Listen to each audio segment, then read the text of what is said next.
നാമത്തിന് മഹത്വം ഉണ്ടാകട്ടെ. ഈ പകൽക്കാലം വീണ്ടും ദൈവവചനത്തോട് മുമ്പാകെ ആയിരിക്കാൻ കർത്താവ് ഇടയാക്കിയ ദയക്കായിട്ട് സ്തോത്രം. ഈ ദൈവവചന ഭാഗങ്ങളൊക്കെ പ്രസംഗിക്കുമ്പോൾ അത് മത്താനോ പാസ്റ്റർ പറഞ്ഞതുപോലെ അത് എന്താണെന്ന് പറഞ്ഞാൽ മാത്രം അത് മതിയാകത്തില്ല. കാരണം അത് ഗ്രഹിപ്പിക്കാനായിട്ട് ദൈവത്തിൻ്റെ പരിശുദ്ധാത്മാവിൻ്റെ വലിയൊരു പ്രവർത്തനവും കൂടെ ആവശ്യമില്ലെങ്കിൽ ആവശ്യമാണെന്നുള്ളത് ഇല്ലായെങ്കിൽ, പരിശുദ്ധാത്മാവിൻ്റെ പ്രവർത്തനം ഇല്ലായെങ്കിൽ അത് ഒരിക്കലും അതൊരു മനസ്സിലാകാനും ഇടയാകത്തില്ല. അതൊരു ജീവിതത്തിൽ വെളിപ്പാടായിട്ട് തീരാനും ഇടയാകത്തില്ല. അതുകൊണ്ട് നമുക്ക് പ്രയോജനവും ഉണ്ടാകത്തില്ല. വളരെ പ്രാർത്ഥനയോടുകൂടെ ഇത് ശ്രദ്ധിക്കണമേ എന്ന് അപേക്ഷിക്കുകയാണ്. കാരണം മനസ്സിലാക്കേണ്ട ചില കാര്യങ്ങൾ മനസ്സിലാക്കേണ്ട രീതിയിൽ അത് മനസ്സിലാക്കിയില്ലെങ്കിൽ അത് പലപ്പോഴും ഒരു ഒരു ഇടർച്ചയായിട്ടും കൂടെ തീരും. ഈ ചില മരുന്നുകളൊക്കെ അതിൻ്റെ ഡേറ്റ് കഴിഞ്ഞാൽ പിന്നെ, അല്ലെങ്കിൽ ശരിയായിട്ടുള്ള നിലയിലുള്ള ഡോസിലല്ലെങ്കിൽ അത് പ്രതികൂലമായിട്ട് തീരും എന്ന് പറഞ്ഞതുപോലെ, അതിന് ഇവിടെ പൗലോസ് നമ്മളെക്കുറിച്ച് അറിയാനായിട്ട് ആഗ്രഹിക്കുന്ന ചില മാർമികമായ വിഷയങ്ങളുണ്ട്. അത് അതേ രീതിയിൽ ഗ്രഹിച്ച് കഴിയുമ്പോൾ അത് നമ്മുടെ ആത്മാവിന് വലിയൊരു വിടുതൽ ആയിത്തീരും എന്നുള്ളതിൽ സംശയമില്ല. നമുക്കറിയാവുന്ന പോലെ ഈ റോമായനം 5-ാം അധ്യായം വരെയുള്ള വിഷയങ്ങൾ പല ദൈവഭക്തന്മാർക്കും വളരെ ബൈഹാർട്ടായിട്ട് വളരെ നല്ല നിലയിൽ പലർക്കും അറിയാവുന്ന ഒരു കാര്യമാണ്. കാരണം അവിടെ കർത്താവ് ഫ്രീ ആയിട്ട് നമ്മുടെ പാപങ്ങളെ ക്ഷമിക്കുന്നു എന്നുള്ള ആശയമാണ് പലപ്പോഴും പ്രകടിപ്പിക്കപ്പെട്ടിട്ടുള്ളത്. അത് വളരെ വ്യക്തമായിട്ട് നമുക്ക് മനസ്സിലാകും. എന്നാൽ അതിനെ തുടർന്നുള്ള ഭാഗങ്ങൾ പലപ്പോഴും അത്ര അധികം പ്രസംഗിക്കപ്പെടുകയോ അത്രയധികം സഭകളിലോ സഭയുടെ പ്രസംഗപീഠങ്ങളിലോ ഒന്നും കേൾക്കാത്ത വിഷയങ്ങളാകുന്നത് കൊണ്ട് അത് പലപ്പോഴും ഒരു ദുർഗ്രഹമായിട്ട് തീരുന്നു. വളരെ ഇൻട്രസ്റ്റ് ഉള്ള ദൈവത്തിൻ്റെ മക്കൾക്ക് മാത്രമേ അത് അങ്ങനെയുള്ള വിഷയങ്ങളിലേക്ക് കടന്നു ചെല്ലാൻ കഴിയുന്നുള്ളൂ എന്നുള്ളത് ഒരു യാഥാർത്ഥ്യമാണ് എന്ന് ദൈവസന്നിധിയിൽ ഞാൻ ഓർക്കുന്നു. എൻ്റെ ജീവിതത്തിലും ഇതൊരു കീറാമുട്ടിയായിട്ട് കിടന്ന ഒരു ദൈവവചന ഭാഗമാണ്. എന്ന് മാത്രമല്ല, ഒരു ദിവസം ഞാനിങ്ങനെ ഞങ്ങളുടെ സഭയിൽ സൺഡേ സ്കൂൾ ഉണ്ടായിരുന്നു. ഇപ്പം ആ സൺഡേ സ്കൂൾ പിള്ളേരെല്ലാം വലുതായിപ്പോയി. എന്നാൽ സൺഡേ സ്കൂളുള്ളപ്പോൾ ഏറ്റവും സീനിയർ ക്ലാസ്സിൽ ഞാനാണ് പഠിപ്പിച്ചുകൊണ്ടിരുന്നത്. അതുപോലെ വേറെ 2 ക്ലാസ്സുകളും കൂടെ ഉണ്ടായിരുന്നു. അങ്ങനെ ഞങ്ങളിങ്ങനെ റോമാലേഖനം പഠിച്ച് ഒരു സിലബസ് വെച്ചാണ് പഠിച്ചുകൊണ്ടിരുന്നത്. പഠിച്ച് റോമാലേഖനം പഠിച്ച് 7-ാം അധ്യായത്തിൽ വന്നപ്പം ഒരു ദിവസം രാവിലെ ഞാൻ നോക്കുമ്പം ഈ പിള്ളേരോട് ഇതെന്നാ പറഞ്ഞ് മനസ്സിലാക്കും? സഭയിൽ മുതിർന്ന വിശ്വാസികളുടെ ഇടയ്ക്ക് പ്രസംഗിച്ചിട്ട് തന്നെ ഇത് ഏൽക്കുന്നില്ല. പിന്നെ ഇത് ഇങ്ങനെ പിള്ളേരോട് പറഞ്ഞ് മനസ്സിലാക്കുവിൻ്റെ കർത്താവേ എന്ന് ഞാൻ ഇങ്ങനെ തല പുകഞ്ഞിങ്ങനെ ആലോചിച്ച് ദൈവസന്നിധി പ്രാർത്ഥിച്ചുകൊണ്ടിരിക്കുമ്പോഴാണ് പെട്ടെന്ന് ഞങ്ങളുടെ വീട്ടിലുണ്ടായിരുന്ന ഒരു കടിയമ്പട്ടിയുടെ ഒരു ഉദാഹരണം എനിക്ക് പെട്ടെന്ന് ദൈവം എനിക്ക് കാണിച്ചു തരാനിടയായി തീർന്നു. ഞാനത് യൂട്യൂബിൽ ആ പ്രസംഗിച്ചിട്ടിട്ടുണ്ട്. ബ്രദർ ജയ്ദീപ് എന്ന് അടിച്ചു കഴിഞ്ഞാൽ ന്യായപ്രമാണത്തിൽ നിന്നുള്ള മോചനം എന്നുള്ള നിലയിൽ അതൊരു 5 വർഷം മുന്നേ പ്രസംഗിച്ചിട്ടതാണ്. അന്ന് അതിന് കുറച്ച് നാളുകൾ മുമ്പാണ് ദൈവം അതിനെക്കുറിച്ചൊരു പ്രായോഗികമായിട്ട് അതെന്താണ് എന്ന് മനസ്സിലാക്കാനായിട്ട് ദൈവം എൻ്റെ ജീവിതത്തിൽ ഇടയാക്കി തീർത്തത്. ആ ഉദാഹരണം ഇങ്ങനെ ആയിരുന്നു.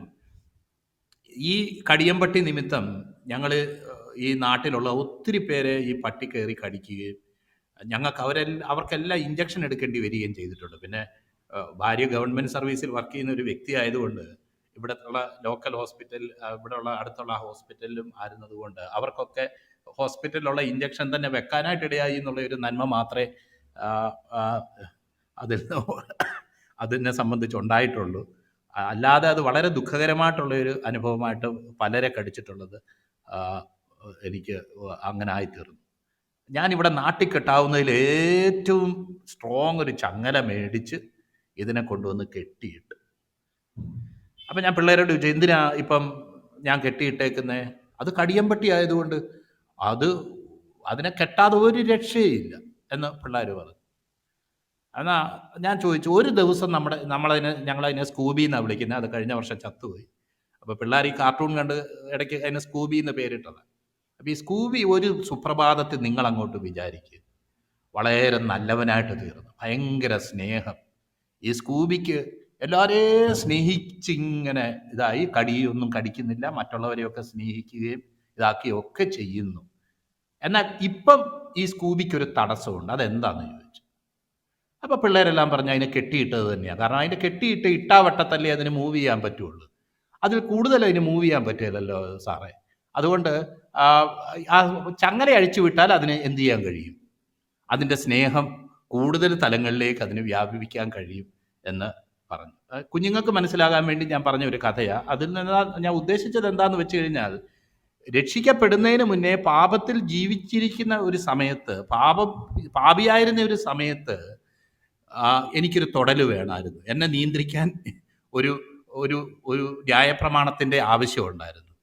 എന്നാൽ രക്ഷിക്കപ്പെട്ട് കഴിഞ്ഞ ശേഷം, ദൈവത്തെ അറിഞ്ഞതിന് ശേഷം, മറ്റുള്ളവർക്ക് തിന്മയല്ല നന്മ തന്നെ ചെയ്യണം എന്നുള്ള ആഴമായ ചേതോവികാരത്തിൽ ഞാൻ ആയിരിക്കുന്ന സമയത്ത് പലപ്പോഴും ഈ പ്രമാണത്തിൽ പറയുന്ന കാര്യങ്ങൾ ക്രിസ്തു ഉദ്ദേശിക്കുന്ന നിലയിലേക്ക് വളർന്നു വരുന്നതിൽ നിന്ന് എനിക്ക് ഒരു തടസ്സമായിട്ട് അത് തീരുന്നു എന്ന് കുഞ്ഞുങ്ങളെ പറഞ്ഞ് മനസ്സിലാക്കാനായിട്ട് ഇടയായിട്ട് തീർന്നു. ഞാൻ വേറൊരു ഉദാഹരണം പണ്ടൊക്കെ പറയാറുണ്ട്. പണ്ടൊക്കെയുള്ള ഈ നമ്മുടെ പരീക്ഷയ്ക്ക് 10 ചോദ്യങ്ങൾ തരും. എന്നാൽ അതിൽ 5 ചോദ്യം എഴുതിയാൽ മതി. ഓരോ ചോദ്യത്തിന് 20 മാർക്ക് വെച്ച്. ഞങ്ങൾ എഞ്ചിനീയറിങ്ങിനും ഇതിനൊക്കെ പഠിക്കുന്ന സമയത്ത് പലപ്പോഴും ആ ഒരു പാറ്റേൺ ഉണ്ട്. അപ്പം ഈ 5 ചോദ്യങ്ങൾ എഴുതിയാൽ മതി, 10 എണ്ണം തരും. ഓരോന്നിനും ഓരോ ചോയ്സ് ഉണ്ട്. ഞാനങ്ങ് ടെക്സ്റ്റ് ബുക്ക് മുഴുവൻ പഠിച്ചതിന് ശേഷം എനിക്ക് ഈ 10 എഴുതണമെന്നുണ്ട്. 10 എഴുതിയാലും കിട്ടുന്ന മാർക്ക് 5-ൻ്റെതേ കിട്ടത്തുള്ളൂ. ഞാനാകെ നിരാശനായിട്ട് പോവുക. അപ്പം ഈ നിലയിൽ ന്യായപ്രമാണം അനുസരിച്ച് അതിൻ്റെ മിനിമം പ്രോഗ്രാമിൽ അതിൻ്റെ കാര്യം പറയുന്നത്, ഒരു കർണത്തടിക്കുന്നവന് മറ്റേ കർണം കാണിച്ചു കൊടുക്കേണ്ട ആവശ്യമൊന്നുമില്ല. പല്ലിന് പകരം പല്ല്, കണ്ണിന് പകരം കണ്ണ് ഒക്കെ വേണമെങ്കിൽ ആ നീതിയിൽ എനിക്ക് മുന്നോട്ട് പോകാം. എന്നാൽ കർത്താവ് എന്നോട് പറയുന്ന നീതി എന്ന് പറയുന്നത്, ന്യായപ്രമാണത്തെ ആശ്രയിച്ച് നിൽക്കുമ്പോൾ കണ്ണിന് പകരം കണ്ണ്, പല്ലിന് പകരം പല്ല് എന്നുള്ള നിലയിൽ ഒരു പക്ഷേ എനിക്കത് ചെയ്യാമെങ്കിൽ തന്നെ ക്രിസ്തുവിൻ്റെ നീതി എന്ന് പറയുന്നത് അതിനേക്കാളും ഒക്കെ ഉന്നതമായ ഒരു നീതിയാണ് ദൈവം എൻ്റെ ജീവിതത്തിൽ നിന്ന് ആഗ്രഹിക്കുന്നത്. അപ്പോൾ എനിക്ക് അവിടെ തടസ്സമായിട്ട് തീരുന്നത് എന്താണെന്ന് വെച്ച് കഴിഞ്ഞാൽ, നീ ഇത്രയും ചെയ്താൽ മതി, നീ 5 ചോദ്യം എഴുതിയാൽ മതി, നീ 10 ചോദ്യം എഴുതണ്ട. എന്നാൽ എനിക്ക് 10 അല്ല 20 ചോദ്യം എഴുതണമെന്നുണ്ട്. നമ്മൾ ദൈവത്തിൻ്റെ വചനത്തിൽ വായിക്കുന്ന പോലെ കർത്താവ് നമുക്ക് വേണ്ടി വെച്ചേക്കുന്ന സ്റ്റാൻഡേർഡ് എന്ന് പറയുന്നത് ക്രിസ്തുവിൻ്റെ സ്വരൂപത്തോട് അനുരൂപരാകുക എന്നുള്ള ഒരു സ്റ്റാൻഡേർഡ് വെച്ചിരിക്കുന്നത് കൊണ്ട്, ഞാൻ വിശുദ്ധനാകിയാൽ നിങ്ങളും വിശുദ്ധർ, എന്നെ പോലെ വിശുദ്ധരായിരിപ്പിൻ എന്നുള്ള സ്റ്റാൻഡേർഡാണ് കർത്താവ് വെച്ചിട്ടുള്ളത് കൊണ്ട് ദൈവത്തിൻ്റെ എല്ലാ നിറവോളം നിറഞ്ഞു വരണമെന്നുള്ളതാണ് പൗലോസ് എഫേസർക്ക് വേണ്ടി പ്രാർത്ഥിക്കുന്ന പ്രാർത്ഥന എന്നുള്ളത് കൊണ്ട് ഇവിടെ മിനിമം പ്രോഗ്രാമിലല്ല കർത്താവ് കാര്യങ്ങളെ പറഞ്ഞേക്കുന്നത്. അതിന് പരമാവധി എത്രയാകാമോ അത് പിടിക്കാമോ എന്ന് വെച്ച് പിന്തുടരുന്ന ഒരു ജീവിതത്തിലേക്കാണ് കർത്താവ് നമ്മളെ വിളിച്ചിരിക്കുന്നത്. അതുകൊണ്ട് പൗലോസ് ചില മാർമികമായ രഹസ്യങ്ങൾ ഇവിടെ വെളിപ്പെടുത്തുന്നത് നമുക്ക് കാണാനായിട്ട് കഴിയും. 6-ാം അധ്യായത്തിൽ വായിക്കുമ്പോൾ, യേശുക്രിസ്തുവിൻ്റെ മരണം ഒരു പാപ പരിഹാരമായിട്ട്, പാപത്തിൻ്റെ ശമ്പളമായ മരണം മാത്രമല്ലായിരുന്നു, മറിച്ച് യേശുക്രിസ്തുവിൻ്റെ മരണം എന്ന് പറയുന്നത് പാപസംബന്ധമായിട്ട് ഉള്ള ഒരു മരണമാണ്. ഞാനും അവൻ്റെ മരണം മുഖാന്തരം പാപസംബന്ധമായി ഞാൻ മരിച്ചു എന്നുള്ളത് നമ്മൾ 6-ാം അധ്യായത്തിൽ നമ്മൾ കണ്ടതും, അങ്ങനെ തന്നെ നമ്മൾ എണ്ണുകയും അതിനുവേണ്ടി നമ്മുടെ അവയവങ്ങളെ സമർപ്പിക്കുകയും ക്രിസ്തുവിനെ യജമാനനായി സ്വീകരിച്ചിരിക്കുന്നത് കൊണ്ട് പാപത്തിന് ഇനി നമ്മുടെ മേൽ യജമാനനാകാൻ കഴിയുകയില്ല എന്നും, പാപത്തിന് നമ്മുടെ മേലുള്ള കർത്തൃത്വം മാറിപ്പോവുകയും യേശുക്രിസ്തു നമ്മുടെ കർത്താവും രക്ഷിതാവുമായിട്ട് തീർന്നത് കൊണ്ട് ഇനി നീതി ചെയ്യുന്നതിൽ നമ്മൾ സ്വതന്ത്രരായിരിക്കും. അല്ല, നീതി ചെയ്യുന്നതിൽ നമ്മൾ അതിന് ബാധ്യതപ്പെട്ടിരിക്കുന്നു.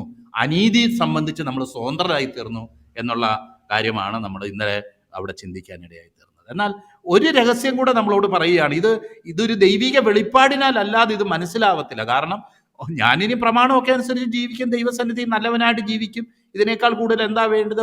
എനിക്ക് ദൈവത്തിൻ്റെ പരിശുദ്ധാത്മാവിൻ്റെ സഹായം കൊണ്ട് ഞാൻ ദൈവം ആഗ്രഹിക്കുന്ന നിലവാരത്തിലൊക്കെ ജീവിക്കും എന്ന് പറയുമ്പോഴും അവിടെ സാധാരണഗതിയിൽ ഇപ്പം പ്രമാണം കിട്ടിയ ഒരു മനുഷ്യന് മാത്രമല്ല, പ്രമാണം കിട്ടിയ ഒരു യഹൂദന് മാത്രമല്ല, മനസ്സിൽ ഇതൊക്കെയാണ് സാധാരണഗതിയിൽ നിവർത്തിക്കപ്പെടേണ്ടത്. എന്നെ ഒരു തല്ല് തല്ലിയാൽ തിരിച്ചെനിക്കതല്ല, എന്നെ കൊഞ്ഞനം കാണിച്ചാൽ എനിക്ക് തിരിച്ചും കൊഞ്ഞനം കാണിക്കാം, എന്നെ അവിടെ അങ്ങനെ കാണിച്ചാൽ എനിക്ക് തിരിച്ചും ചെയ്യുന്നതിന് ഒരു കുഴപ്പമില്ല എന്നുള്ളതാണ് ഇന്നത്തെ നമ്മുടെ സമൂഹത്തിലുള്ള സാധാരണഗതിയിൽ നടക്കുന്ന ഒരു കാര്യം. നീ എന്തിനാ അങ്ങോട്ട് ചെയ്തത്? അവൻ എന്നോട് ഇങ്ങോട്ട് ചെയ്തു, അതുകൊണ്ട് ഞാനും ചെയ്തു, തീർന്നു. ഇപ്പം രക്ഷിക്കപ്പെട്ട ദൈവമക്കളുടെ ചിന്തകളാണെങ്കിൽ പോലും ആ ഒരു നിലവാരത്തിൽ അപ്പുറത്തേക്ക് അവൻ എന്നോട് അങ്ങനെ ചെയ്തു, എന്നാലും എനിക്ക് കുഴപ്പമില്ല, ഞാൻ തിരിച്ചൊന്നും ചെയ്യാൻ പോകുന്നില്ല, അല്ലെങ്കിൽ എനിക്ക് അതുകൊണ്ടൊക്കെ ചില നഷ്ടങ്ങളൊക്കെ ഉണ്ടായി, കുഴപ്പമില്ല, ദൈവം എൻ്റെ നഷ്ടങ്ങളെ പരിഹരിച്ചു തന്നോളൂ. അല്ലെങ്കിൽ ഞാൻ വിട്ടുകൊടുത്തത് കൊണ്ട് ഞാനൊരു മണ്ടനായിപ്പോയി, ആ മണ്ടനായാലും കുഴപ്പമില്ല, എൻ്റെ ദൈവത്തിൻ്റെ സമാധാനം എൻ്റെ ഹൃദയത്തിലുണ്ടല്ലോ എന്നുള്ള നിലയിൽ കാര്യങ്ങളെക്കുറിച്ച് ചിന്തിക്കാനും കർത്താവ് പറഞ്ഞ നിലവാരത്തിലേക്ക് അതിനെ കൊണ്ടുവരാനും, അതാണ് കർത്താവ് ഉദ്ദേശിക്കുന്ന ന്യായം എന്ന് തിരിച്ചറിയുന്ന ആൾക്കാർ വളരെ വളരെ കുറവാണ് സത്യം പറഞ്ഞാൽ. എത്ര ആത്മീയത പ്രകടിപ്പിക്കുന്നവരാണേലും പല്ലിന് പകരം പല്ല്, കണ്ണിന് പകരം കണ്ണ് എന്ന് ചിന്തിക്കുന്ന വിശ്വാസികളാണ് ഇന്ന് കൂടുതലുള്ളത്. അതുകൊണ്ട് ഇത് യഹൂദന്മാരെ സംബന്ധിച്ച് മാത്രം പറയുന്നതല്ല, മനുഷ്യരുടെ ഇടയിൽ നിലവിലിരിക്കുന്ന സാധാരണഗതിയിലുള്ള നീതിബോധം മനസ്സിൽ പേറുന്ന എല്ലാവർക്കുമുള്ള ഒരു കാര്യമാണ് അവിടെ പറഞ്ഞേക്കുന്നത്. പരിശുദ്ധാത്മ നടത്തിപ്പിൽ നമ്മൾ നടക്കണമെങ്കിൽ, പരിശുദ്ധാത്മാവിൻ്റെ പുതുക്കത്തിൽ നമ്മൾ ആയിത്തീരണമെങ്കിൽ, ഈ നിലവാരത്തിൽ നമ്മുടെ ഉള്ളിൽ പരിശുദ്ധാത്മാവിൻ്റെ നൽകുന്ന നീതിബോധത്തിൽ നിന്ന് വിഭിന്നമായിട്ട് മാനുഷികമായിട്ട് നമ്മുടെ ഉള്ളിലുള്ള ഒരു നീതിബോധത്തിൻ്റെ ആ കൂച്ചുവിലങ്ങിൽ നിന്ന് നമ്മുടെ മനസാക്ഷി അല്ലെങ്കിൽ നമ്മുടെ ചിന്തകൾ ഉയർന്നു വരേണ്ടതായിട്ടുണ്ട്, മോചനം പ്രാപിക്കേണ്ടതായിട്ടുണ്ട് എന്നുള്ളതൊരു സത്യമാണ്. അത് ഇവിടെ കർത്താവിൻ്റെ ദാസൻ അത് വളരെ നന്നായിട്ട് വിശദീകരിച്ചു. അദ്ദേഹം പറഞ്ഞത് തന്നെ ആണെങ്കിൽ പോലും ഇത് എൻ്റെ ജീവിതത്തിൽ വളരെ എന്നെ അത്ഭുതപ്പെടുത്തിയിട്ടുള്ള ചില ഭാഗങ്ങൾ. അതിൻ്റെ ആദ്യ ഭാഗങ്ങൾ നമ്മൾ കണ്ടു. അവിടെ ഒരു മനുഷ്യൻ ന്യായപ്രമാണ പ്രകാരം അവൻ ജീവനോടിരിക്കുന്ന കാലത്തൊക്കെയും ന്യായപ്രമാണത്തിൻ്റെ അവൻ്റെ മേലെ അധികാരമുണ്ട്.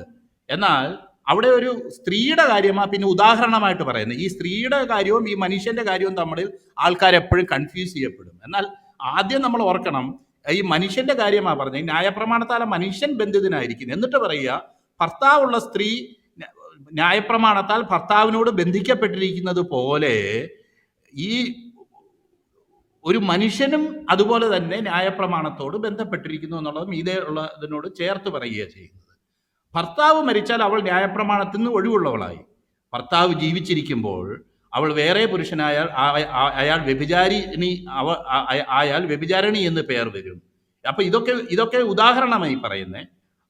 ആകയാൽ ഭർത്താവ് മരിച്ചുവെങ്കിലോ അവൾ വേറെ പുരുഷനായാൽ വ്യഭിചാരിണി എന്ന് വരാതെ വണ്ണം ന്യായപ്രമാണത്തിന് സ്വതന്ത്രയാകുന്നു. എന്നിട്ട് ആ 1-ാം വാക്യത്തിലുള്ള മനുഷ്യനെ കുറിച്ച് പിന്നെ പറയുന്നത്, അതുകൊണ്ട് സഹോദരന്മാരെ, നാം ദൈവത്തിന് ഫലം കായ്ക്കുമാറ് മരിച്ചിട്ട് ഉയർത്തെഴുന്നേറ്റവനായ വേറൊരുവന് ആകേണ്ടതിന്.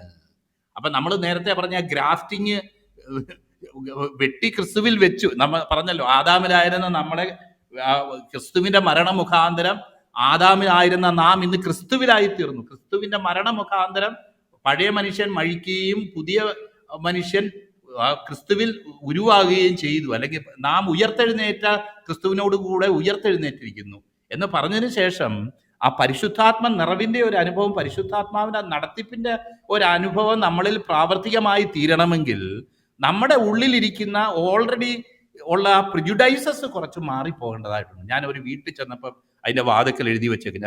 എനിക്ക് തോന്നുന്നു ഇതിന് മുന്നേ ഞാൻ ഇവിടെ പറഞ്ഞെന്ന് തോന്നുന്നു, ടേക്ക് ഓഫ് യുവർ ചപ്പൽസ് അല്ലെങ്കിൽ footwear as well as your prejudices before entering this house. എനിക്ക് വളരെ ഇഷ്ടപ്പെട്ടു. എൻ്റെ സ്നേഹിതനായിട്ടുള്ളൊരു ഡോക്ടറുടെ വീട്ടിൽ ചെന്നപ്പോൾ എഴുതി വെച്ചേക്കുക, ഈ വീട്ടിൽ കയറുന്നതിന് മുന്നേ ചെരുപ്പ് ഊരിയാൽ മാത്രം പോരാ, നിങ്ങളുടെ ചില മുൻധാരണകളും കൂടെ ഊരണം എന്ന് പറഞ്ഞേക്കുക. എന്ന് പറഞ്ഞതുപോലെ നമ്മുടെ മനസ്സിൽ ഇതാണ് നീതി, ഇതാണ് ന്യായം, എന്നോട് അങ്ങനെ ചെയ്താൽ എനിക്ക് ഇങ്ങനെ ചെയ്യാം, അതിലൊരു തെറ്റുമില്ല എന്ന് ധരിച്ച് വശായിരിക്കുന്ന, അല്ലെങ്കിൽ ധരിച്ച് നമ്മൾ അങ്ങനെ തന്നെ ആണെന്ന് ഉറപ്പിച്ചിരിക്കുന്ന ചില ധാരണകൾ മാറിയാൽ മാത്രമേ ദൈവാത്മാവിന്റെ നടത്തിപ്പും ദൈവാത്മാവിന്റെ സ്വരവും ജീവന്റെ പുതുക്കത്തിന്റെ അനുഭവവും നമ്മുടെ ജീവിതത്തിൽ വരത്തുള്ളൂ. ഇല്ലെങ്കിൽ എപ്പോഴും നമ്മൾ ഈ പഴയ നീതിക്ക് ചുറ്റും ഇങ്ങനെ കിടന്ന് കറങ്ങിക്കൊണ്ടിരിക്കും. നമുക്കൊരിക്കലും ഒരു സമാധാനവും ഉണ്ടാവത്തില്ല. കാരണം എന്താണെന്ന് വെച്ച് കഴിഞ്ഞാൽ, കർത്താവ് ഉദ്ദേശിക്കുന്ന ഫുള്ളസ്റ്റ് ആയിട്ടുള്ള ഒരു സമർപ്പണത്തിലേക്കും ആ ഒരു അളവിലേക്ക് നമുക്ക് നമ്മുടെ ഉള്ളിലുള്ള ഈ ധാരണകൾ നിമിത്തം വരാനായിട്ട് കഴിയുന്നില്ല. അത് ധാരണ ഇല്ലാത്ത മനുഷ്യൻ ലോകത്തുണ്ടോ എന്ന് വെച്ചാൽ, ഈ പറയുന്ന അവസ്ഥയിലും എനിക്കും എൻ്റെ പല ധാരണകളും ഇന്നും മാറ്റപ്പെടേണ്ടതായിട്ടുണ്ട്. ചിലതൊക്കെ മാറി, ചിലതൊക്കെ ഇനിയും മാറിക്കൊണ്ടിരിക്കുന്നു. ഇനി മാറാനുള്ള അനേക കാര്യങ്ങൾ എൻ്റെ ജീവിതത്തിലുണ്ട്. അപ്പോൾ അവിടെ അതുകൊണ്ടാണ് പറയുന്നത്, യേശുക്രിസ്തുവിന്റെ ശരീരം മുഖാന്തരം ഞാൻ മരിച്ചു. ഈ നേരത്തെ പറഞ്ഞ 1-ാം വാക്യത്തിൽ പറഞ്ഞ ഒരു മനുഷ്യൻ എന്ന് പറയുന്ന ആ മനുഷ്യൻ, അല്ലെങ്കിൽ നാം ദൈവത്തിന് ഫലം കായ്ക്കുമാറ് മരിച്ചിട്ട് ഉയർത്തെഴുന്നേറ്റവനായ വേറൊരുവനാകേണ്ടതിന് നിങ്ങളും ക്രിസ്തുവിന്റെ ശരീരം മുഖാന്തരം ന്യായപ്രമാണ സംബന്ധമായി മരിച്ചു. ന്യായപ്രമാണ സംബന്ധമായി മരിച്ചിരിക്കുന്നു. ഇത് വലിയൊരു മാർമികമായ വിഷയമാണ്. കർത്താവെ, ന്യായപ്രമാണ സംബന്ധമായിട്ട് മരിച്ചിരിക്കുന്നു. എന്തിനു വേണ്ടിയാ? പലരും വിചാരിക്കുന്നത് നമുക്ക് വിരോധവും പ്രതികൂലവുമായിരിക്കുന്ന കയ്യെഴുത്തൊക്കെയും വായിച്ച് നടുവിൽ നിന്ന് നീക്കിക്കളഞ്ഞു. ക്രൂശിൽ തറച്ച് നടുവിൽ നീക്കിക്കളഞ്ഞു എന്ന കൊളോസ്യർക്ക് എഴുതുന്ന ലേഖനത്തിൽ 2-ാം അധ്യായത്തിൽ നമ്മൾ വായിക്കുന്നുണ്ട്. അപ്പോൾ പലരുടെയും വിചാരം ന്യായപ്രമാണം എടുത്തു കളഞ്ഞു, എന്നാൽ അതുകൊണ്ട് ഇനി ഇഷ്ടം പോലെ ജീവിക്കാം എന്നുള്ളൊരു നിലയിലാണ് നമ്മൾ ഉദ്ദേശിക്കുന്നത്. എന്നാൽ അങ്ങനെ ഇഷ്ടം പോലെ ജീവിക്കുക എന്നുള്ള ഉദ്ദേശത്തിലല്ല ഇവിടെ വചനത്തിൽ പറഞ്ഞേക്കുന്നത്. കർത്താവിൻ്റെ ദാസൻ അപ്പം നേരത്തെ തന്നെ അത് അവൻ്റെ ഔട്ട്ലൈൻ തന്നു കഴിഞ്ഞു. ഈ ന്യായപ്രമാണത്തിൽ നിന്നുള്ള നമ്മുടെ മോചനം ആവശ്യമായിരിക്കുന്നത് 2 വിഷയങ്ങൾ. അതിലേക്ക് വരുന്നതിന് മുന്നേ തൊട്ട് താഴെ നമ്മൾ വായിക്കുന്നത് ന്യായപ്രമാണം കൊണ്ടുള്ള എന്ത് പ്രയോജനമെന്നും ന്യായപ്രമാണവും ഞാനും തമ്മിലുള്ള അനുഭവം പറഞ്ഞതിന് ശേഷം പറയുകയാണ്, ജീവന്റെ ആത്മാവിന്റെ പ്രമാണം എനിക്ക് പാപത്തിൻ്റെയും മരണത്തിൻ്റെയും പ്രമാണത്തിൽ നിന്ന് സ്വാതന്ത്ര്യം വരുത്തിയിരിക്കുന്നു. അപ്പം ലോവറായിട്ടുള്ള അല്ലെങ്കിൽ പ്രാഥമികമായിട്ടുള്ള അല്ലെങ്കിൽ കുറച്ചുകൂടെ താഴ്ന്ന നിലയിലുള്ള ഒരു നീതിബോധത്തിൽ നിന്ന് ഉയർന്ന നിലയിലുള്ള ഒരു നീതിബോധത്തിലേക്ക് ഞാൻ ഉയർത്തപ്പെട്ടിരിക്കയാൽ എനിക്ക് ഈ ഈ ഈ താഴ്ന്ന നിലയിലുള്ള നീതിബോധം എനിക്ക് ആവശ്യമില്ല എന്നുള്ള അർത്ഥത്തിലാണ് പറയുന്നത്, അല്ലാതെ ന്യായപ്രമാണം വേണ്ട എന്നുള്ള അർത്ഥത്തിലല്ല. നമുക്ക് തിമത്യോസിന്റെ ലേഖനം 1-ാം അധ്യായം തോന്നുന്നു, അവിടെ വായിക്കുന്നു, ന്യായപ്രമാണമോ വേണ്ടത് ആർക്കാണെന്ന് അവിടെ എഴുതിയിട്ടുണ്ട്. ന്യായപ്രമാണം ബാധകമായിരിക്കുന്നത് ഇതുപോലുള്ള ചില ആൾക്കാരുടെ പേര് പറഞ്ഞിട്ട് മതി, ഇങ്ങനെയുള്ളവർക്കാണ് ന്യായപ്രമാണം. അപ്പം അവിടെ പറഞ്ഞേക്കുന്നത് ഇങ്ങനെയുള്ള വകതിരിവില്ലാതെ നേരത്തെ പറഞ്ഞ പോലുള്ള, ഞാൻ പറഞ്ഞില്ലേ, നമ്മുടെ ഒരു കടിയമ്പട്ടി പോലെ ആ ഒരു രൂപാന്തരപ്പെടാത്ത സ്വഭാവത്തിൽ നടക്കുന്നവനെ പിന്നെ ചങ്ങലക്കിടുക അല്ലാതെ വേറെ ഒരു വഴിയുമില്ല. അവർക്ക് പ്രമാണത്തിന്റെ ആവശ്യമുണ്ട്. ഞാൻ ആ ഭാഗം എനിക്കൊന്ന് 1 തിമോഥെയോസ്, ന്യായപ്രമാണമോ ഞാൻ പെട്ടെന്നത് എടുത്തു വെച്ചില്ലായിരുന്നു.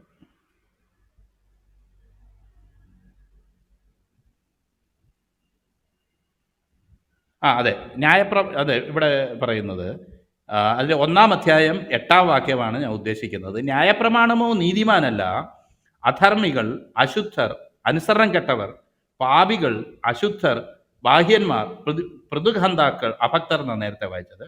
1 അശുദ്ധർ, പൃഥുഹന്താക്കൾ, മാതൃഹന്താക്കൾ, കുലപാതകന്മാർ, ദുർനടപ്പുകാർ, പുരുഷമൈഥനക്കാർ, നരമോഷ്ടാക്കൾ, മോഷ്കു പറയുന്നവർ, കള്ളസത്യം ചെയ്യുന്നവർ എന്നീ വകക്കാർക്കും പത്യോപദേശത്തിന് വിരോധമായ മറ്റ് ഏതിനും അത്രേ വെച്ചിരിക്കുന്നത്.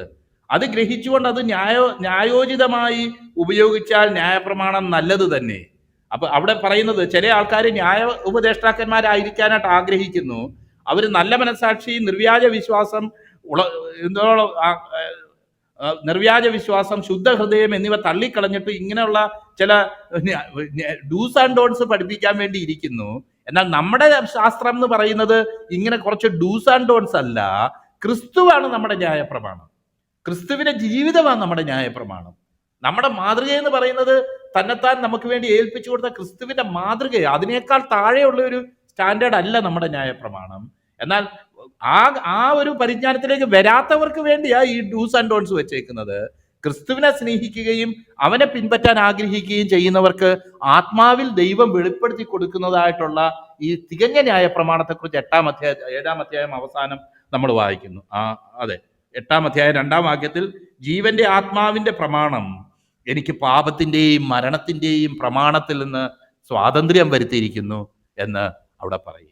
അപ്പൊ എന്തുകൊണ്ടാണ് ഈ സ്വാതന്ത്ര്യം വന്നതെന്ന് ഞാൻ പറയുക. വെറും ഒരു സ്വാതന്ത്ര്യമല്ല, നീ എന്ത് വേണേലും ചെയ്തോ എന്നുള്ള സ്വാതന്ത്ര്യമല്ല. ഇന്നലെ ബെന്നി പാസ്റ്റർ പറഞ്ഞ പോലെ ക്രിസ്തുവിനെ സ്വതന്ത്രരാക്കി. ആ സ്നേഹം ഞാൻ ഗ്രഹിച്ചപ്പം ഞാൻ എൻ്റെ ചെവി കൊണ്ടുപോയി പറഞ്ഞു, കർത്താവെ ജീവിതാന്ത്യം നിന്റെ അടിമയായിരുന്നോളാം എന്ന് പറഞ്ഞ് അവൻ്റെ സ്നേഹത്തിന് കീഴ്പ്പെട്ട ഒരു അനുഭവമായി പറയുന്നത്. അപ്പോൾ ഈ ന്യായപ്രമാണത്തിനെ കുറിച്ച് നമ്മൾ അതിനെക്കുറിച്ചുള്ള സ്വാതന്ത്ര്യം എന്ന് പറയുമ്പോൾ ഒരു പ്രമാണമില്ലാതെ ജീവിക്കാനുള്ള ഒരു അനുഭവമല്ല, മറിച്ച് ക്രിസ്തുവിന്റെ ന്യായപ്രമാണം, തികഞ്ഞ ന്യായപ്രമാണം, അത് നമ്മുടെ ജീവിതത്തിൽ പ്രാവർത്തികമാകാനുള്ള ഒരു സാധ്യതയെക്കുറിച്ചാണ് ഇവിടെ പറയുന്നത്. അത് ഈ ലോവറായിട്ടുള്ള ഈ ന്യായപ്രമാണം എൻ്റെ ജീവിതത്തിൽ ഫോഴ്സിൽ ഇരിക്കുന്നിടത്തോളവും ക്രിസ്തുവിന്റെ ന്യായപ്രമാണം എന്നിൽ നിവർത്തിക്കപ്പെടാൻ കഴിയത്തില്ല എന്നുള്ളൊരു യാഥാർത്ഥ്യമാണ് പറയുന്നത്. അവിടുത്തെ നമ്മൾ നോക്കണം, നാം ഫലം കായ്ക്കുമാറ്. അപ്പം ഇങ്ങനെ മരിക്കുന്നതിന്റെ ഉദ്ദേശം എന്താ?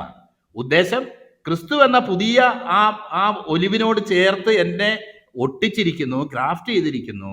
അവന്റെ ഫലം എന്നിൽ ഉളവാകണമെങ്കിൽ ഈ പഴയ നിലയിലുള്ള ഈ അനുഭവത്തിൽ നിന്നും അതിൻ്റെ ആ ഒരു പരിചയത്തിൽ നിന്നും ഞാൻ മാറിയേ പറ്റും. അതിനെപ്പറ്റി കുറച്ചുകൂടെ നമുക്ക് നാളെ ദൈവം അനുവദിച്ചാൽ നമുക്ക് ഒന്നുകൂടെ വിശദീകരിച്ച് പറയാം. ഫലം വ്യാപരിച്ചു പോകുന്നു. അതുകൊണ്ട് ഇപ്പോൾ നമ്മെ പിടിച്ചടക്കിയിരിക്കുന്ന ന്യായപ്രമാണം സംബന്ധിച്ച് മരിച്ചിരിക്ക കൊണ്ട് 5-ാം വാക്യത്തിൽ ന്യായപ്രമാണത്താൽ ഉളവായ പാപരാഗങ്ങൾ, അതും കർത്താവിൻ്റെ ദാസൻ പറഞ്ഞു കഴിഞ്ഞു. എനിക്ക് എന്നെ അത്ഭുതപ്പെടുത്തിയിട്ടുള്ള ഒരു വാക്യമുണ്ട്. അത് ഏതാന്ന് വെച്ച് കഴിഞ്ഞാൽ 1 കൊരിന്ത്യർ ലേഖനം 15-ാം അധ്യായം 55-ഉം 56-ഉം വാക്യങ്ങളാണ്. അവിടെ പറയുന്നത് നമുക്കറിയാവുന്ന വാക്യം 1 കൊരിന്ത്യർ ലേഖനം 15-ന്റെ 55-ഉം 56-ഉം. 1 കൊരിന്ത്യർ ലേഖനം 15-ാം അധ്യായം 55. അവിടെ എഴുതി വെച്ചിരിക്കുന്നു, ഹേ മരണമേ നിന്റെ ജയം എവിടെ? ഹേ മരണമേ നിന്റെ ജയം എവിടെ? ഹേ മരണമേ നിന്റെ വിഷമുള്ളെവിടെ? മരണത്തിന്റെ വിഷമുള്ള പാപം, പാപത്തിന്റെ ശക്തിയോ ന്യായപ്രമാണം. നമ്മുടെ കർത്താവായ യേശുക്രിസ്തു മുഖാന്തരം നമുക്ക് ജയം നൽകുന്ന ദൈവത്തിന് സ്തോത്രം. അവിടെ എഴുതി വെച്ചേക്ക, പാപത്തിന്റെ ശക്തിയോ ന്യായപ്രമാണം. 1-2 ഉദാഹരണങ്ങൾ കർത്താവിന്റെ ദാസൻ പറഞ്ഞല്ലോ. എൻ്റെ മനസ്സിൽ ഇന്നലെ തോന്നിയ ഒരു ഉദാഹരണം, ഈ ഉദാഹരണം പറയാതെ ഇതെന്താന്നുള്ളത് നമുക്ക് പലപ്പോഴും പിടികിട്ടുകയില്ല. നിയന്ത്രണങ്ങൾ വരുന്നത് എങ്ങനെയാണ് അത് പാപത്തിന് ശക്തിയായിട്ട് തീരുന്നത്? നമുക്കറിയാമല്ലോ, ഈ പട്ടം പറപ്പിച്ചിട്ടുള്ള ആൾക്കാരാണ് നമ്മൾ ഇടയ്ക്കിടയ്ക്ക് ഉദാഹരണം പറയുന്നതുമായി ഈ പട്ടത്തെ പറ്റി. ഈ പട്ടത്തിന്റെ മുഴുവൻ ശക്തി ഇരിക്കുന്ന ഈ നൂലേല എന്ന് പറഞ്ഞാൽ നിങ്ങൾ സമ്മതിക്കുകയില്ല. ചിലപ്പം ഫിസിക്സ് ഒക്കെ അനുസരിച്ച് അതിൻ്റെ എയറോഡൈനാമിക്സും കാര്യങ്ങളും ഒക്കെ വിശദീകരിച്ച് ഇങ്ങനെയാണ് ഇത് പൊങ്ങുന്നത് എന്ന് പറയാം. എന്നാൽ നമുക്കറിയാമല്ലോ, ഈ പറപ്പിച്ചുകൊണ്ടിരിക്കുന്നതിൻ്റെ ഇടയ്ക്ക് നൂലങ്ങ് പൊട്ടിപ്പോയാൽ എന്നാ പറ്റും? നമ്മുടെ വിചാരം പട്ട ഉയർന്ന് ചന്ദ്രനിൽ പോയി ലാൻഡ് ചെയ്യുമെന്ന് ഒരുപക്ഷെ പറയാൻ തോന്നും. ചിലർ എന്നോട് അങ്ങനെ പറഞ്ഞിട്ടുണ്ട് ചില മീറ്റിംഗ് വെച്ച്. അയ്യോ പാസ്റ്റർ, അതങ്ങ് പൊങ്ങിപ്പോകും, പിന്നെ കിട്ടത്തില്ല എന്ന്. അത് പൊങ്ങിപ്പോവുകയല്ല ചെയ്യുന്നത്, അത് താഴെ വീഴുക ചെയ്യുന്നത്. കാരണം ഈ നൂലെ പിടിച്ച് ഞാനിങ്ങനെ വലിച്ചോണ്ട് ചലിപ്പിച്ചുകൊണ്ടിരിക്കുന്നത് കൊണ്ടായിരുന്നു അത് കയറി പോയിക്കൊണ്ടിരുന്നത്. എന്ന് പറഞ്ഞതുപോലെയാണ് സത്യത്തിൽ ചില നിയന്ത്രണങ്ങൾ ചെയ്യരുത് എന്നുള്ള ചില സംഗതികൾ പുറമേന്ന് നോക്കുമ്പം അതിൻ്റെ നന്മയാണെന്ന് നമ്മൾ പലപ്പോഴും ചിന്തിക്കും. എന്നാൽ സത്യത്തിൽ മനുഷ്യന്റെ ആ റിബല്യസ് നേച്ചർ കൊണ്ട്, അവനിലുള്ള മറുതലിപ്പിന്റെ സ്വഭാവം കൊണ്ട് അത് ആ തിന്മ ചെയ്യാനുള്ള ഒരു പ്രേരണയായിട്ട് അത് തീരുന്നു എന്നുള്ളൊരു യാഥാർത്ഥ്യമാണ് ഇവിടെ പൗലോസ് വിശദീകരിക്കുന്നത്. അത് സത്യത്തിൽ നിയന്ത്രിക്കുകയല്ല ചെയ്യുന്നത്. അത് ചെയ്യരുതെന്ന് പറയുന്നത് ഒന്ന് ചെയ്യാനായിട്ട് നമ്മുടെ പിള്ളേർക്കൊക്കെ പ്രത്യേക ഒരു ആഗ്രഹം ഉള്ളതുപോലെ ഒരിക്കലും എന്ത് ചെയ്യരുത്, ആഗ്രഹം ഉള്ളതുപോലെ ഞാൻ ഒരിക്കൽ ഓർക്കുന്നുണ്ട്. നമ്മുടെ വീട്ടിൽ അത്യാവശ്യം ഒരു കാര്യത്തിന് ഷാൻഡിക്കാണെങ്കിൽ ഒരു പ്രസവം എടുക്കാനായിട്ട് ഓടിപ്പോകേണ്ടി വന്നു. അപ്പോൾ വീട്ടിലെ സർവന്റിനോട് പറഞ്ഞ്, എടീ വാതിലടച്ചിട്ടേക്ക്, കൊച്ചു കുഞ്ഞ് ഒരു വയസ്സ് പോലും ആയിട്ട് നടക്കാൻ തുടങ്ങുന്നേ ഉള്ളൂ, നീ ഒന്ന് ഇത് അടച്ചിട്ടേക്കണമെന്ന് പറഞ്ഞു. അവള് നല്ലൊരു സർവൻ്റാണ്, ഞാൻ ഇന്നലെ പറഞ്ഞ പോലെ. എന്നാൽ അവളോട് ഈ നിർദ്ദേശങ്ങൾ പറയരുത്. നിർദ്ദേശം പറഞ്ഞാൽ അവൾക്ക് ദേഷ്യം വരും. കാരണം എന്നാന്ന് വെച്ചാൽ അങ്ങനെ ചെയ്യരുതെന്ന് എനിക്ക് അറിയത്തില്ലേ, പിന്നെ എന്തിനാ ഈ ആൻറ്റി എന്നോട് ഇങ്ങനെയൊക്കെ പറയുന്നത്? എനിക്കത് അറിയാമല്ലോ എന്നുള്ള നിലയിൽ ഇത് പറഞ്ഞതുകൊണ്ട് അവൾ എന്ത് ചെയ്തു, വാതിലും അടച്ചിട്ടില്ല, ജനലും അടച്ചിട്ടില്ല, അല്ല കോമ്പൗണ്ടിന്റെ വാതിലും അടച്ചില്ല. കൊച്ചിറങ്ങി റോഡിലിറങ്ങി പോയി നാട്ടുകാർ പിന്നെ പിടിച്ചോണ്ട് വരുന്ന ഒരു അനുഭവം ഉണ്ടാകുന്നത് ഞാനിപ്പോൾ ഓർക്കുന്നുണ്ട്. അപ്പൊ പറഞ്ഞതിന്റെ കാര്യം എന്താന്ന് വെച്ചാൽ, ചെയ്യരുതെന്ന് പറഞ്ഞു കഴിയുമ്പം എന്നാ പിന്നെ ഒന്ന് ചെയ്തിട്ടേ ഉള്ളെന്നുള്ള ഒരു സ്വഭാവം പലരുടെയും നമ്മുടെ ഉള്ളിൻ്റെ, ചിലർക്ക് അത് പ്രകടമാണ്, ചിലർക്ക് പ്രകടമല്ല. ഇതുപോലൊരു നേച്ചറിലെയാ പൗലോസ് ഇവിടെ കാണിച്ച് നമ്മളോട് പറയുന്നത്. ഇത് ചെയ്യരുതെന്ന് പറയുമ്പോൾ സത്യത്തിൽ അതിലൊരു നിയന്ത്രണമല്ല വരുന്നത്, സത്യത്തിൽ അത് ചെയ്യാനുള്ള ഒരു പ്രേരണ അതിലുണ്ട് എന്നുള്ളൊരു സത്യം. അതുകൊണ്ട് ന്യായപ്രമാണത്തിൽ നിന്നുള്ള വിടുതൽ എന്ന് പറയുമ്പം 2 നിലയിൽ അത് മനുഷ്യന് ആവശ്യമാണ്. ഞാൻ 2 ആസ്പെക്റ്റും പറഞ്ഞു കഴിഞ്ഞു. അതിന് ഞാൻ ഒന്നുകൂടെ ക്രോഡീകരിച്ച് ഞാൻ പറയാം. ഒന്ന്, ഇപ്പോഴീ പറഞ്ഞതുപോലുള്ള അത് സത്യത്തിൽ ചെയ്യരുത് എന്നുള്ളൊരു നിയന്ത്രണ രേഖയാണെന്ന് തോന്നുമെങ്കിലും മനുഷ്യനുള്ള ഒരു റിബല്യസ് നേച്ചർ കൊണ്ട്, ആ റിബല്യസ് നേച്ചർ എന്താന്നുള്ളത് 15 മുതലുള്ള വാക്യങ്ങളിൽ അല്ലെങ്കിൽ 14 മുതലുള്ള വാക്യങ്ങളിൽ താഴത്തോട്ട് നമ്മൾ കാണുന്നുണ്ട്. മോഹിക്കരുത് എന്ന് ന്യായപ്രമാണം പറയുന്ന കാര്യത്തെക്കുറിച്ച് അതിൻ്റെ 8-ാം വാക്യം 9-ാം വാക്യം ഇതിലും പറയുന്നുണ്ട്. അപ്പം ഇങ്ങനെ ഒരു കാര്യത്തെക്കുറിച്ച് അവിടെ എഴുതിയിരിക്കുന്നത് കൊണ്ട് ഈ ന്യായപ്രമാണം ഇല്ലാതെ ആ സ്നേഹം എനിക്ക് വരുമ്പോഴാണ്, ഞാൻ ചില കുഞ്ഞുങ്ങളെ വളർത്തിയിട്ടുള്ളപ്പോഴും ഞാൻ ശ്രദ്ധിച്ചിട്ടുണ്ട്, നമ്മൾ ഈ പ്രമാണം പറയുന്നതിനേക്കാളും സ്നേഹം അവർക്ക് പകർന്നു കൊടുക്കുമ്പോൾ, അവരെ സ്നേഹിക്കുമ്പോൾ പലപ്പോഴും ഈ പ്രമാണം പറയുന്നതിനേക്കാളും ഉള്ള ഒരു എഫക്റ്റ് നമ്മുടെ അവരോട് കൂടെയുള്ള സ്നേഹത്തിനും കൂട്ടായ്മയ്ക്കും പ്രദാനം ചെയ്യാൻ കഴിയുന്നതായിട്ട് എനിക്ക് എൻ്റെ ജീവിതത്തിൽ കാണാൻ കഴിഞ്ഞിട്ടുണ്ട്. ഞാൻ പറയുന്ന അർത്ഥം, രണ്ടാമത്തത് ന്യായപ്രമാണം പറയുന്ന സ്റ്റാൻഡേർഡിനേക്കാളും ഉയർന്ന് ജീവിക്കാനാണ് മനുഷ്യനെക്കുറിച്ച് ദൈവം ആഗ്രഹിക്കുന്നത്. അപ്പം ഈ ന്യായപ്രമാണം പറയുന്ന ഈ സ്റ്റാൻഡേർഡിനേക്കാൾ ഉയർന്ന് ജീവിക്കാൻ ദൈവം നമ്മളെക്കുറിച്ച് ആഗ്രഹിക്കുന്നത് കൊണ്ട് ന്യായപ്രമാണം അതിൻ്റെ ഒരു ലോവർ സ്റ്റാൻഡേർഡ് ഓഫ് റൈറ്റ്യസ്നെസ് പറയുമ്പോൾ അതിൽ ഉയർന്ന ദൈവം ജീവിക്കാൻ, നമ്മളെ കൊണ്ട് ജീവിക്കാൻ ദൈവം ആഗ്രഹിക്കുന്നത് കൊണ്ട് നിശ്ചയമായും ന്യായപ്രമാണ സംബന്ധമായിട്ട് മരിച്ചാൽ മാത്രമേ നമുക്ക് ആത്മാവിൽ നിറവിൽ ജീവിക്കുന്ന ഒരു അനുഭവത്തിൽ ജീവിക്കാനായിട്ട് കഴിയത്തുള്ളൂ. ഞാൻ ഉദ്ദേശിക്കുന്നത് ആത്മനിറവിൻ്റെ എന്ന് പറയുമ്പം നമ്മൾ സാധാരണഗതിയിൽ ഉദ്ദേശിക്കുന്ന ചില പ്രകടനങ്ങൾ മാത്രമല്ല ഉദ്ദേശിക്കുന്നത്. ഞാനും അന്യഭാഷയിൽ സംസാരിക്കുന്നവനും പല സമയങ്ങളിൽ പ്രവചന ശുശ്രൂഷയും മറ്റു പല കാര്യങ്ങളൊക്കെ നടത്തിയിട്ടുള്ള ഒരു വ്യക്തി തന്നെയാണ്. അതിനെ ഞാൻ കുറച്ച് പറയുകയല്ല ചെയ്യുന്നത്. എന്നാൽ ദൈനംദിനം നമ്മുടെ സ്വഭാവത്തെ ദൈവത്തിന് പരിശുദ്ധാത്മാവിന് കീഴടക്കുകയും ആ പരിശുദ്ധാത്മാവിന് കീഴടങ്ങി ജീവിക്കുകയും ചെയ്യുന്ന നിലയിലുള്ള ഒരു ആത്മനിറവിനെ പറ്റിയാണ് ഞാനിവിടെ സംസാരിക്കാനായിട്ട് ആഗ്രഹിക്കുന്നത്. ഞാൻ ഓർക്കുന്നുണ്ട്, പണ്ടൊരു എനിക്കറിയാവുന്ന ഒരു ഭവനത്തിൽ ഒരു ദൈവത്തിൻ്റെ ദാസൻ കടന്നു വന്ന് അവിടെയുള്ള ഒരു ദൈവദാസിയോട് ദൂത് പറഞ്ഞു. അപ്പം പറഞ്ഞു, മകളെ നിന്റെ മേലൊരു ബന്ധനമുണ്ട് എന്ന് പറഞ്ഞു. എന്നിട്ട് പറഞ്ഞു, അത് കൈവച്ച് ശാസിച്ചാൽ പോകുന്ന ബന്ധനമല്ല മകളെ, നിന്റെ സ്വഭാവം നീ മാറ്റാതെ ഈ ബന്ധനം നിന്നിൽ നിന്ന് മാറുകയില്ലെന്ന് പറഞ്ഞു. എനിക്കത് ചിരി വന്ന പ്രവചനം കേട്ടിട്ട് ഇന്ന് ആ പ്രവചനം ഞാൻ ഓർക്കുന്നുണ്ട്. മോളെ, നിന്റെ സ്വഭാവത്തോട് ചേർന്നിരിക്കുന്നത്, അതിന്റെ സ്വഭാവം നീ മാറ്റാൻ തീരുമാനിച്ചാലേ ആ ബന്ധനവും നിന്നെ മാറത്തുള്ളൂ, അല്ലാതെ അത് മാറത്തില്ല എന്ന് പറഞ്ഞത് കേട്ടപ്പോൾ അത് എത്ര യാഥാർത്ഥ്യമാണെന്ന് ചിന്തിക്കാനിടയായിട്ടുണ്ട്. കാരണം നമുക്കൊക്കെ ഒരു വികാര വിക്ഷോഭത്തിൽ അല്ലെങ്കിൽ ഒരു പ്രത്യേക നിലയിലുള്ള ഒരു ആത്മീയ അന്തരീക്ഷത്തിൽ പ്രകടിപ്പിക്കുന്ന ചില ആത്മീയമായിട്ടുള്ള പ്രകടനങ്ങളിൽ മാത്രം വിശ്വസിച്ചാ പോകുന്നത്. എന്നാൽ നമ്മുടെ സ്വഭാവം മാറ്റാൻ കഴിയുന്ന നിലയിൽ നമ്മളിൽ പ്രവർത്തിക്കാൻ കഴിയുന്ന പരിശുദ്ധാത്മാവിന്റെ നിറവിനെ കുറിച്ച് റോമാലേഖനം 8-ാം അധ്യായം തൊട്ട് 8-ാം അധ്യായത്തിൽ മൊത്തം നമ്മൾ വായിക്കുന്നതായിട്ടുള്ള കാര്യം. അതിലേക്ക് നമുക്ക് പിന്നെ വരാം. ഇവിടെ പറഞ്ഞിരിക്കുന്ന വേറൊരു കാര്യം, നമ്മൾ എപ്പോഴും പ്രാർത്ഥിക്കുമ്പോൾ പറയുന്ന ഒരു വാക്യമാണ്. അതിൻ്റെ 6-ാം വാക്യത്തിൽ ഇപ്പോഴോ നമ്മെ പിടിച്ചടക്കിയിരിക്കുന്ന ന്യായപ്രമാണം സംബന്ധിച്ച് മരിച്ചിരിക്കെ കൊണ്ട് അക്ഷരത്തിന്റെ പഴക്കത്തിലല്ല ആത്മാവിന്റെ പുതുക്കത്തിൽ തന്നെ സേവിക്കേണ്ടതിന് നാം ന്യായപ്രമാണത്തിൽ നിന്ന് ഒഴിവുള്ളവരായിരിക്കുന്നു. നോക്കിയാട്ടെ, നമ്മൾ എപ്പോഴും പറയും, കർത്താവേ ഇന്ന് പകൽക്കാലം അക്ഷരത്തിന്റെ പഴക്കത്തിലല്ല ആത്മാവിന്റെ പുതുക്കത്തിൽ തന്നെ ശുശ്രൂഷകൾ നടക്കണം, പ്രസംഗം നടക്കണം എന്നൊക്കെ നമ്മൾ സാധാരണഗതിയിൽ പറയുന്നത്.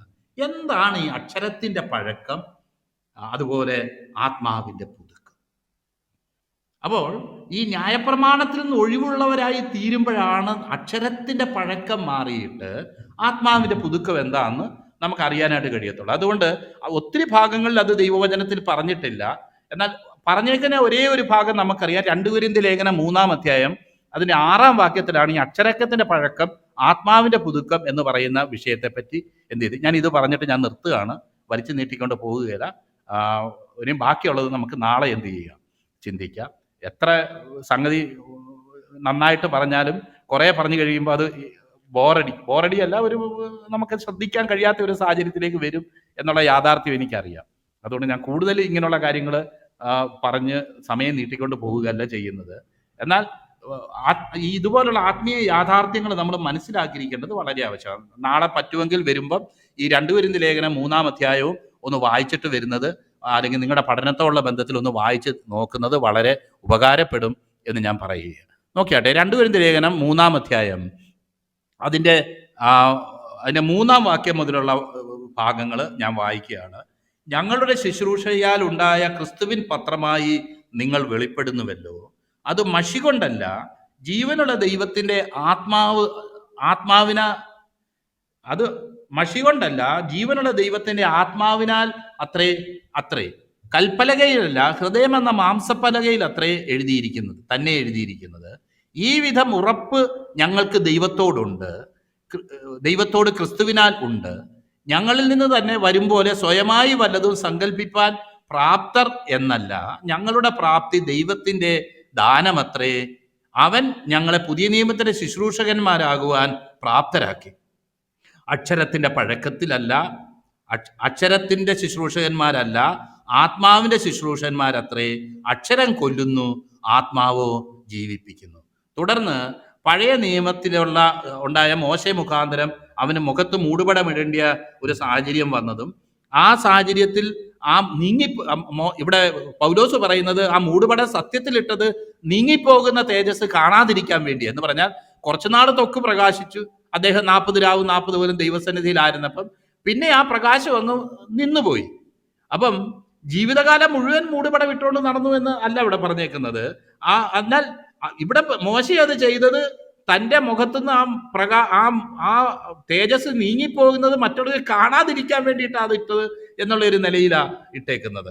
എന്നാൽ അങ്ങനെ ഫെയ്ഡ് ചെയ്യുന്ന ഒരു തേജസ്സിലേക്കല്ല, മറിച്ച് തേജസ്സിനെ തേജസ് പ്രാപിക്കുന്ന ഒരു അനുഭവത്തിലേക്ക് ക്രിസ്തു എന്ന ദൈവപ്രതിമയായിട്ട് നമ്മളെ രൂപാന്തരപ്പെടുന്ന ഒരു നിലയിലേക്കാണ് പുതിയ നിയമത്തിന്റെ ഈ വിളിയിലൂടെ, അല്ലെങ്കിൽ പുതിയ നിയമത്തിൽ നമ്മളെ പാകപാക്കാക്കുകൊണ്ട് കർത്താവ് നമ്മുടെ ജീവിതത്തിൽ ചെയ്യുന്നത് എന്നുള്ള ഒരു ആശയമാണ് അവിടെ പറഞ്ഞു വരുന്നത് എന്ന് നമുക്കറിയാം. ആ കോണ്ടക്സ്റ്റ് നിന്നോട് പറയുകയാണ്, അക്ഷരം കൊല്ലുന്നു, ആത്മാവോ ജീവിപ്പിക്കുന്നു.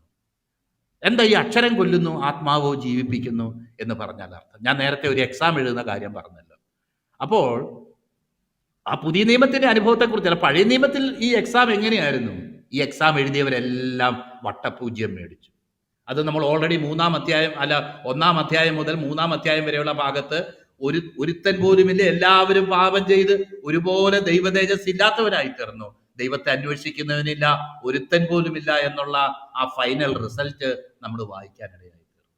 അപ്പൊ അക്ഷരം കൊല്ലുന്നു എന്ന് പറയുന്നതിന് അർത്ഥം അതാ. കാരണം ഈ പ്രമാണം വെച്ചിട്ട് ആരെങ്കിലും ദൈവത്തെ അന്വേഷിക്കാൻ ശ്രമിക്കുമ്പോൾ ആക്ച്വലി അവനിൽ എന്താണ് സംഭവിക്കുന്നത്? അയ്യോ, എൻ്റെ ശരീരത്തിന്റെ അവയവങ്ങളിലുള്ള പാപപ്രമാണത്തിന് എന്നെ അത് ബദ്ധനാക്കി കളയുന്നു എന്ന് പൗലോസ് കരയുന്നത് പോലുള്ള ഒരു അനുഭവത്തിലേക്ക് ഒരു മനുഷ്യൻ കടന്നു വരികയും ഈ എത്ര കൂടുതൽ പരിശ്രമിക്കുന്നോ അത്രയും കൂടുതൽ പാപി എന്നുള്ള മേലെഴുത്ത് ആണ് അവന് ലഭിക്കുന്നത്. നീ എത്ര പ്രാവശ്യം ഈ ലാബിൽ ടെസ്റ്റ് ചെയ്തോ അത്രയും പ്രാവശ്യം നീ മരണത്തിന് യോഗ്യൻ, നീ മരിക്കുമെന്നുള്ള ഒരു റിസൾട്ടാ വരുന്നത്. അല്ലെങ്കിൽ ഒരിക്കലും പാപം ചെയ്യുന്ന ദേഹി മരിക്കണം എന്നുള്ളതല്ലാതെ ഈ പ്രാവശ്യം നീ ഇംപ്രൂവ് ആയി, അതുകൊണ്ട് നീ തേജസ് പ്രാപിച്ചാ പോകുന്നത് എന്ന് പറയാൻ കഴിയാത്ത ഒരു നിലയിലായിരുന്നു ന്യായപ്രമാണം നമ്മളെ കൊണ്ടുതന്നെ എത്തിച്ചത്. അതിനുള്ള കാരണം പൗലോസ് പറയുന്നുണ്ട്. അത് ന്യായപ്രമാണം ആത്മീയം തന്നെ, ന്യായപ്രമാണം നല്ലത് തന്നെ. ന്യായപ്രമാണത്തിന്റെ ചില ഗുണങ്ങൾ നേരത്തെ കർത്താവിന്റെ ദാസൻ ഒരു 6 പോയിന്റ് പറയാനിടയായി തീർന്നു. നമ്മൾ ഇന്ന് വായിക്കുന്ന ആ ഭാഗത്തിന് താഴെ അത് എഴുതിയിട്ടുണ്ട്. എന്നാ അവിടെ പറയാം, ഞാനോ ജഡമയൻ, പാപത്തിന് ദാസനായി വിൽക്കപ്പെട്ടവൻ തന്നെ. അവിടെ പിന്നൊരിടത്ത് വായിക്കുന്നത് അവിടെ ഇങ്ങനെയാണ്, അങ്ങനെ ഞാൻ ഇച്ഛിക്കാത്തതാണ് ഞാൻ പ്രവർത്തിക്കുന്നതെങ്കിൽ അത് പ്രവർത്തിക്കുന്നത് ഞാനല്ല, എന്നിൽ വസിക്കുന്ന പാപമത്രേ.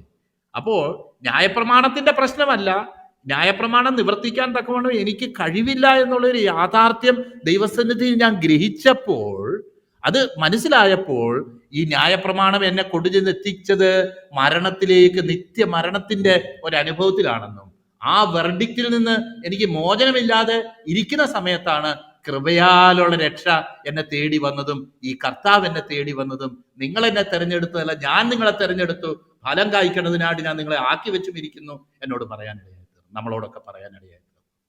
അപ്പൊ അത് മുഖാന്തരം കർത്താവ് പ്രതീക്ഷിക്കുന്ന കാര്യം, നമ്മൾ ആ കൃപയാളുടെ രക്ഷ പ്രാപിച്ചതിന് ശേഷം പിന്നെ നമ്മുടെ പരിശ്രമം കൊണ്ട് മുന്നോട്ട് പോകാനല്ല, ഈ കൃപയിൽ ആശ്രയിച്ച് നമുക്ക് അവൈലബിൾ ആക്കി വെച്ചിരിക്കുന്ന ഈ ദൈവകൃപയിൽ ആശ്രയിച്ച് ആത്മാവിന്റെ പുതുക്കത്തിൽ നടക്കുന്ന ഒരു അനുഭവമാണ് നമുക്ക് ദൈവം ആഗ്രഹിക്കുന്നത് എന്നുള്ളതാണ് അവിടെ നമുക്ക് പറയാൻ കഴിയുന്ന കാര്യം. അപ്പം പരിശുദ്ധാത്മ നിറവിലേക്കും ഈ ന്യായപ്രമാണത്തിൽ നിന്ന് 2 നിലയിലുള്ള മോചനം. ഒന്ന്, എന്നെ ഇങ്ങനെ പ്രൊവോക്ക് ചെയ്ത് അത് ചെയ്യാനായിട്ട് എന്നെ ടെംപ്റ്റ് ചെയ്തിട്ട് എൻ്റെ മേൽ നിത്യമായും പാപി, നിത്യമായ മരണത്തിന് അർഹൻ എന്നുള്ള മേലെഴുത്ത് വെച്ചിരുന്ന ആ ന്യായപ്രമാണത്തിൽ നിന്ന് എനിക്ക് മോചനം ഒന്ന്, എനിക്ക് ദൈവം യേശുക്രിസ്തുവിന്റെ മരണമുഖാന്തരം മോചനം തന്നു. 2, ഇതിന് മേലെ നീ പരിശ്രമിക്കാൻ പറ്റത്തില്ല, ഇത്രയും നീ എഴുതിയാൽ മതി എന്ന് പറഞ്ഞുകൊണ്ട് നേരത്തെ പറഞ്ഞല്ലോ, യേശുക്രിസ്തുവിൽ ആയതിനു ശേഷം ഇനി 5 ചോദ്യത്തിന് 10 ചോദ്യം തന്നാലും 5 ചോദ്യത്തിന് എഴുതാൻ പാടുള്ളൂ എന്നുള്ളൊരു നിയമമല്ല കർത്താവ് എനിക്ക് വെച്ചിരിക്കുന്നത്. പരിശുദ്ധാത്മാവിനാൽ എത്രമാത്രം നിനക്ക് സാധിക്കാമോ അത്രയും നിനക്ക് എഴുതാം. There is no upper limit for you in Jesus Christ, how you should imitate Christ. ക്രിസ്തുവിനെ ഞാൻ എപ്രകാരം അനുകരിക്കണം, ക്രിസ്തുവിൽ ഞാൻ എങ്ങനെ ജീവിക്കണം എന്നുള്ളതിന് ഒരു അപ്പർ ലിമിറ്റ് വെച്ചിട്ടില്ല. ക്രിസ്തു എന്ന തലയോളോ എന്നുള്ള ഒരു അപ്പർ ലിമിറ്റ് മാത്രമേ വെച്ചിട്ടുള്ളൂ. അപ്പം ആ നിലയിൽ നീ ഇത്രയും ചെയ്താൽ മതി എന്ന് പറയുന്ന ആ ഒരു ബന്ധനത്തിൽ നിന്ന്, ആ ഒരു അസ്വാതന്ത്ര്യത്തിൽ നിന്ന് കർത്താവിൻ്റെ ശരീരമുഖാന്തരം ഞാൻ ന്യായപ്രമാണ സംബന്ധമായി മരിച്ചു. അതുകൊണ്ട് ഇനി അക്ഷരത്തിന്റെ പഴക്കത്തിലല്ല, അല്ലെങ്കിൽ പിന്നെയും ഭാവി എന്നുള്ളൊരു നിലയിലേക്കല്ല, അല്ലെങ്കിൽ അക്ഷരം കൊല്ലുന്നു എന്നുള്ള നിലയിൽ പിന്നെയും മരണത്തിലേക്ക് പോകുന്ന ഒരു അനുഭവമല്ല.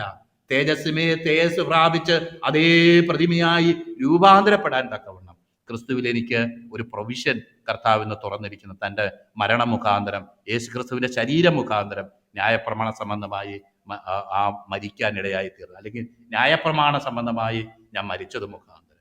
നോക്കിയാട്ടെ, ഇത് വളരെ ആഴമായി ചിന്തിക്കേണ്ട ഒരു ഭാഗമാണ്. അക്ഷരത്തിന്റെ പഴക്കത്തിലല്ല, ആത്മാവിന്റെ പുതുക്കത്തിൽ തന്നെ സേവിക്കേണ്ടതിന് ഞാൻ ന്യായപ്രമാണത്തിൽ നിന്ന് ഒഴിവുള്ളവരായിരിക്കുന്നു. പ്രിയപ്പെട്ടവരെ, എനിക്ക് ഇതിങ്ങനെ പറഞ്ഞു മനസ്സിലാക്കണം എന്ന് എനിക്കറിയത്തില്ല. നിങ്ങൾ ദയവ് ചെയ്ത് ഈ വചനഭാഗങ്ങൾ ധ്യാനിക്കുക. വളരെ ആഴമായ ഒരു ദൈവവചന ഭാഗവും ആത്മനിറവിന്റെ ജീവിതത്തിൽ നമ്മളെ ആ നിറവോടുകൂടെ ജീവന്റെ ആത്മാവിന്റെ പ്രമാണം നമ്മളിൽ ഇഫക്റ്റീവ് ആകാൻ തക്കവണ്ണം നമ്മുടെ എല്ലാ പ്രജുഡൈസസും നമ്മുടെ മുൻധാരണകളും മാറ്റിവെക്കണ്ട. ഞാൻ പലപ്പോഴും ഓർക്കാറുണ്ട്, യോശുവ അവിടെ നിൽക്കുക യോർദാന്റെ അവിടെ, അപ്പോഴുണ്ട് ആയുധം കയ്യിൽ പിടിച്ച ഒരു വ്യക്തി, അല്ലെങ്കിൽ ഒരു ആയുധധാരിയായ ഒരു വ്യക്തി തന്റെ മുന്നിൽ നിൽക്കുന്നു. അദ്ദേഹം അവനോട് നീ ആരുടെ പക്ഷക്കാരൻ എന്ന് ചോദിക്കുമ്പോൾ, ഞാൻ യഹോവയുടെ പക്ഷത്ത് നിന്ന്, അല്ലെങ്കിൽ ദൈവത്തിന്റെ സൈന്യത്തിന്റെ അധിപതിയായി ഞാൻ ഇപ്പോൾ വന്നിരിക്കുന്നു എന്ന് അവനോട് പറഞ്ഞതുപോലെ, യുദ്ധം യഹോവയ്ക്കുള്ളത് എന്ന് ദൈവം അവനോട് അരുളി ചെയ്തതുപോലെ, ദാവീദിനോട് അരുളി ചെയ്തിട്ടുള്ളതുപോലെ, എനിക്ക് വേണ്ടി എന്നെ യുദ്ധം ചെയ്യുന്ന ദൈവമാണെന്ന് അവന് അരുളി ചെയ്തതുപോലെ, ഒരു ജീവന്റെ പുതുക്കത്തിൽ, ജയത്തിന്റെ ജീവിതത്തിൽ, യഹോവ രക്ഷ, യോശുവയുടെ പുസ്തകം തന്നെ ഒരു ജയത്തിന്റെ ജീവിതത്തെക്കുറിച്ചാണല്ലോ പറയുന്നത്. കനാനെ സ്വന്തമാക്കുന്ന ഒരു അനുഭവത്തെക്കുറിച്ചാണല്ലോ നമ്മളവിടെ വായിക്കുന്നത്. ഈ ദിവസങ്ങളിൽ വാഗ്ദത്ത ദേശത്തേക്ക് പ്രവേശിക്കത്തക്കവണ്ണം നമുക്ക് തടസ്സമായിരുന്ന എല്ലാ കടമ്പകളെയും, അത് നമ്മളിൽ ഉണ്ടായിരുന്ന ആദാമ്യ സ്വഭാവം മാത്രമല്ല, നമ്മളെ ഇടയ്ക്കിടയ്ക്ക് നമ്മളെ തോണ്ടിക്കൊണ്ടിരുന്ന, നമ്മളെ ഇറിറ്റേറ്റ് ചെയ്തുകൊണ്ടിരുന്ന, നമ്മളെ പാപത്തിന് പിന്നെയും കീഴ്പ്പെടുത്തിക്കൊണ്ടിരുന്ന ന്യായപ്രമാണത്തിന്റെ അനുഭവത്തിൽ നിന്നും വിടുവിച്ച് ആത്മാവിന്റെ പുതുക്കത്തിൽ, ജീവന്റെ പ്രകാശത്തിൽ തേജസ് പ്രാപിച്ച് അവനെ മഹത്വപ്പെടുത്തുന്ന രീതിയിൽ ജീവിക്കാൻ തക്കവണ്ണം കർത്താവ് നമ്മളെ ഇന്ന് തൻ്റെ മരണമുഖാന്തരം നമ്മളെ സജ്ജരാക്കിയിരിക്കുന്നു, അതിനെ ബലപ്പെടുത്തിയിരിക്കുന്നു. ആ പുതുക്കത്തിന്റെ ജീവിതത്തിൽ നടക്കാൻ തക്കവണ്ണം ദൈവത്തിന്റെ പരിശുദ്ധാത്മാവ് നമ്മളെ സഹായിക്കും.